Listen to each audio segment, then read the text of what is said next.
آپ کی تعریفیں کریں گے، جو آپ کو جاننے والے ہیں وہ بھی تعریف کریں گے، جو نہیں جاننے والے وہ بھی تعریف کریں گے۔ یہ عزت ہے، عزت۔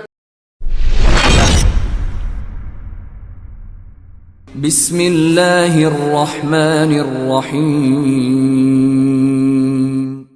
In the name of Allah, the Beneficent, the Merciful.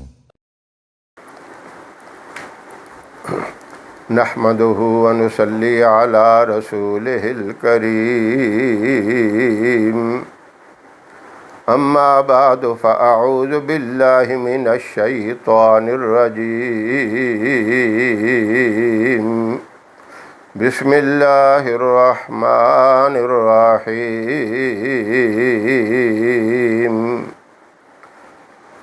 محترم سامعین و ناظرین، اسلام ایسا مبارک، ایسا نورانی اور ایسا پاکیزہ دین ہے جس کے ہر عمل کی اتنی خوبصورتی ہے، اتنا اس کے اندر حسن ہے اور اتنی کامیابی ہے کہ بندہ بیان کرتا رہے، اس کی ایک خوبی کی بھی جو انتہا تک نہیں پہنچ سکتا۔ ایک عمل کے اندر سینکڑوں نہیں، ہزاروں نہیں، لاکھوں خوبیاں ہیں۔ اب میں ایک ہی بات کا ذکر کرتا ہوں، خوبیوں والی تو ساری بات ہے، نماز بھی، روزہ بھی، حج بھی، زکوٰۃ بھی، اس کی برکات، ان کی خوبیاں بہت ہیں، لیکن ایک عمل ہے وعدہ خلافی کتنا جرم ہے، اور وعدے کے اوپر پابند رہنا، پکا رہنا، اور اس کا کتنا بڑا فائدہ اور کتنا بڑا انعام ہے۔ ایمان والا جب وعدہ کرتا ہے تو اس کا پورا لحاظ رکھتا ہے، اور منافق کی نشانیاں بھی یہ بتلائیں۔ منافق بڑا خطرناک ہے، یہ کافر سے بھی زیادہ خطرناک ہے، اس لیے کہ یہ دھوکہ دیتا ہے۔ کافر تو کھلم کھلی بغاوت کرتا ہے، پتہ چلتا ہے کہ یہ کافر ہے، اور منافق اتنا بڑا دھوکہ، اوپر سے نمازیں بھی پڑھے گا، مسلمانوں کے ساتھ بیٹھے گا بھی، اور ان کے سارے راز حاصل کر کے اپنے ساتھیوں کو جا کے بتائے گا، کہے گا میں تو ویسے ہی ان سے راز حاصل کرنے کے لیے ان کے ساتھ بیٹھتا ہوں۔ آپ صلی اللہ علیہ وسلم کے دور میں جو منافق تھے اتنے خطرناک تھے، اب بھی ہیں ایسے، اس تفصیل میں تو میں نہیں جانا چاہتا، وہ ایک پھر لمبا موضوع بن جائے گا، لیکن خطرناک ہیں۔ فرمایا اذا وعد اخلف، یہ نشانی منافق کی، جب وہ وعدہ کرتا ہے تو وعدہ خلافی کرتا ہے۔ اذا تؤمن خان، جب اس کے پاس امانت رکھی جائے تو اس میں خیانت کرتا ہے۔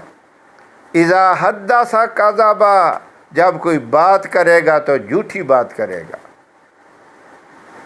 پھر لڑائی پہ، جھگڑے پہ اتر آئے گا، کیونکہ صداقت تو ہوتی نہیں ہے۔ سچ کے لیے تو بڑا تحمل چاہیے، برداشت چاہیے، حلم چاہیے، لیکن اس کے پاس کوئی دلیل نہیں ہوتی، سچائی نہیں ہوتی، لڑائی جھگڑے پہ اتر آتا ہے۔ یہ خطرناک نشانیاں۔ اب غور کریں، ہم روزانہ اللہ سے بھی ایک وعدہ کرتے ہیں،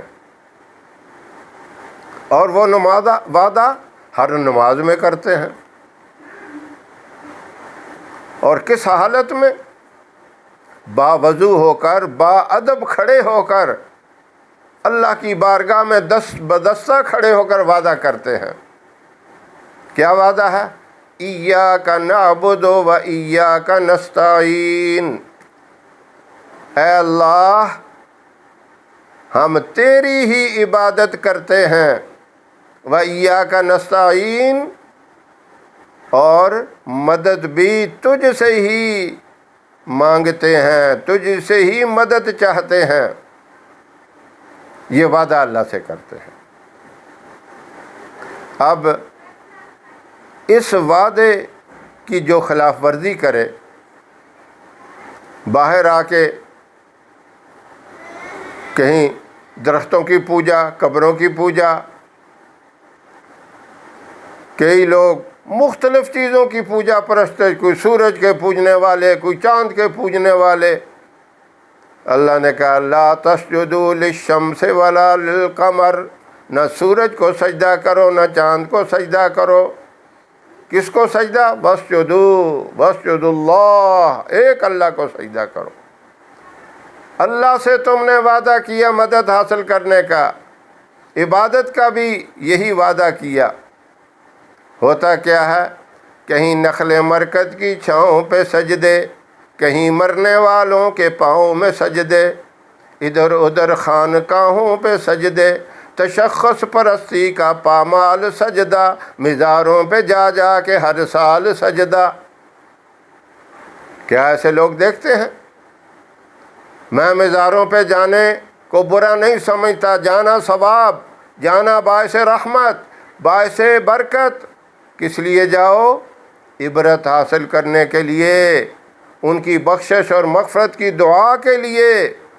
آپ صلی اللہ علیہ وسلم جنت البقیع میں جایا کرتے تھے، ہمیں بھی حکم ہے، لیکن ان سے مانگو نہیں کچھ، ان کے لیے مانگو، جیسے ہم ماں باپ کے لیے بخشش اور مغفرت کی دعا مانگتے ہیں۔ اسی طرح اپنے بزرگوں کے لیے بھی دعا مانگو، یا اللہ ان کی بڑی نیکیاں، بڑے احسانات ہیں، تو ان کو بخش دے، تو معاف کر دے۔ اس طریقے سے جانا کوئی منع نہیں۔ وعدہ نماز میں ہم کرتے ہیں، پھر اللہ کہتا ہے دیکھو تم یہ بھی کہتے ہو، میں نے بتا دیا، ان صلاتی و نسکی و محیای و مماتی للہ رب العالمین، میری نماز، میری قربانی، میری زندگی اور میرا مرنا یہ اللہ ہی کے لیے ہے، کسی اور کے لیے نہیں۔ ہم نماز کس کے لیے پڑھتے ہیں؟ اللہ کے لیے، اور اللہ نے بتایا بھی قرآن میں، یہ وعدے کرتے ہیں۔ یہ ان صلاتی و نسکی والا اگرچہ ہم نماز میں ہر دفعہ نہیں کہتے، لیکن قرآن میں تو اللہ نے بتا دیا نا۔ اور ایاک نعبد و ایاک نستعین، یہ تو سنت پڑھیں، نفل پڑھیں، فرض پڑھیں، تہجد کی نماز پڑھیں، اشراق پڑھیں، اوابین پڑھیں، کوئی بھی پڑھیں، سورہ فاتحہ کے بغیر تو نماز ہی نہیں ہوتی۔ تو یہ وعدہ اللہ سے ہوتا ہے۔ اب اللہ کہتے ہیں جو بندہ یہ وعدہ کرے، یا میری بندی یہ وعدہ کرے اور اس وعدے کے اوپر پکا رہے، تو پھر میرے بھی اس کے لیے بڑے وعدے ہیں۔ میرے اس کے لیے کیا وعدے ہیں؟ جو بھی مانگے گا میں اسے عطا کروں گا، میں اسے دنیا میں کسی قسم کی تکلیف نہیں دوں گا، اور آخرت کی بھی نعمتوں سے مالا مال کر دوں گا۔ اور آخرت میں میدان حشر کے اندر سورج کی نزدیکی کی وجہ سے جب ہر بندہ پسینے سے شرابور ہوگا، کوئی آپ نے فرمایا اپنے ٹخنوں تک پسینے میں ڈوبا ہوگا، کوئی گھٹنوں تک ڈوبا ہوگا، کوئی ناف تک ڈوبا ہوگا، کوئی آپ نے یہاں ہاتھ رکھ کے گلے تک فرمایا گلے تک ڈوبا ہوگا، اور کوئی بالکل پسینے میں غرق ہوگا۔ اتنے پسینے ہوں گے، ایک پاؤں اوپر اٹھے گا، ایک نیچے جائے گا، سوائے اللہ کے عرش کے کوئی سایہ نہیں ہوگا۔ اللہ فرماتے ہیں ایسے مشکل وقت میں بھی میں اپنے عرش کے ٹھنڈے میٹھے سائے کے نیچے اس کو جگہ عطا فرماؤں گا جو میرے اس وعدے کے اوپر پکا رہے گا۔ پھر انعامات دنیا میں بھی اور آخرت میں بھی، اور اس کا پھر کیا ہوگا؟ اس کو نامہ اعمال جنت کے داخلے کا سرٹیفکیٹ دائیں ہاتھ میں ملے گا۔ وہ خوشی سے لوگوں کو دکھاتا پھرے گا کہ اللہ نے مجھے کامیاب کر دیا، یہ دیکھو جنت کا سرٹیفکیٹ مل گیا، جنت کی ٹکٹ مل گئی مجھے، ہر ایک کو خوشی سے دکھائے گا۔ پھر اس کا وہ استقبال ہوگا جو دنیا میں کسی بادشاہوں کا بھی استقبال نہیں ہوتا۔ جنت میں داخلے کے وقت فرشتے اس کا استقبال کریں گے۔ لیکن ان وعدوں کے اوپر پکا رہے، نماز کی پابندی ہو، اور یہ وعدے اللہ سے کرتا ہے جو ان کا پابند بھی رہے۔ اب یہ وعدے تو ہم کرتے ہیں نماز میں، لیکن جب نماز سے فارغ ہو جائیں پھر اللہ سے یہ دعا مانگے، یہی ان صلاتی و نسکی و محیای و مماتی للہ رب العالمین۔ یہ ایک دفعہ پڑھ لے تب بھی ٹھیک ہے، یا 3 دفعہ پڑھ لے، اور اسی طرح پھر ایاک نعبد و ایاک نستعین، یہ بھی 3 دفعہ پڑھ کے اللہ سے دعا کرے، یا اللہ میں نے تو وعدہ کر لیا، اب اس کے اوپر استقامت تو مجھے عطا فرما، اس کے اوپر مجھے ہی مضبوط رہنے کی توفیق عطا فرما، پابندی کی توفیق تو عطا فرما۔ یہ آپ نے فجر کی نماز کے بعد یہ عمل کرنا ہے، اور رات کو عشاء کے بعد 100 مرتبہ استغفار کر کے یہ دعا کرنی ہے کہ اے اللہ، میں نے صبح فجر کے وقت جو وعدہ کیا تھا اس کے اوپر مجھے تو پابند رکھ، میری اس کمزوری کو دور فرما۔ صبح وعدہ کرے اور رات کو اس کے اوپر مضبوط رہنے کی، استقامت کی دعا کرے، اسے ساری زندگی کا معمول بنائے۔ کتنا آسان ہے۔ فجر کی نماز کے بعد یہ پڑھ لینا، ان صلاتی و نسکی و محیای و مماتی للہ رب العالمین، صرف 1 دفعہ، اور 3 دفعہ ایاک نعبد و ایاک نستعین یہ پڑھے۔ اول آخر اس کے 1 دفعہ درود شریف پڑھ کے دعا مانگے، اور رات کو عشاء کے نماز کے بعد یا رات کو سونے سے پہلے کسی وقت بھی، یا پھر جو تہجد کی نماز کا عادی ہو تہجد کے وقت 100 دفعہ استغفار کرے اور اللہ سے یہ دعا مانگے، اے اللہ میں نے تو صبح وعدہ کیا ہے، میں کمزور ہوں، مجھے تو ہی طاقت دے، تو ہی ہمت دے، تو ہی استقامت عطا فرما تاکہ میں اس وعدے پہ پابند رہوں۔